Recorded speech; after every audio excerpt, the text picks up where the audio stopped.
Po, a ka shenja që duket që i kemi këtë kancer? A ka shenja që mund të themi prej kësaj na është shfaqur, ose ndonjë simptom realisht që nuk na ka shku as mendja? Po, kjo pyetje shumë e mirë, se faktikisht e keqja e këtij virusi, edhe e keqja e kësaj smundje është se njeriu nuk ka simptome derisa smundja zhvillohet mirë edhe është në fazat, domethënë, të progredume ose të përparume. Momentin që merret virusi e deri te shfaqja, deri te ato 10 vjet, nuk është se femra ka ndonjë simptom ose ndihet diçka keq. Do të thotë, kjo është një sinjal për me tregu se femra duhet me bëu pap testin, që atëherë ku ndihen mirë.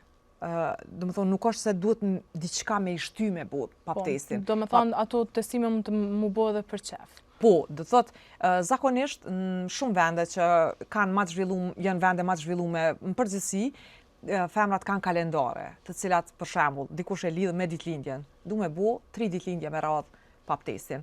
Te dikush ka metoda të ndryshme, mirë po thjesht përcillen sipas nevojës, sipas asaj se si ndihet një gru, domethënë në çat moment kur vendos me bëu pap testin.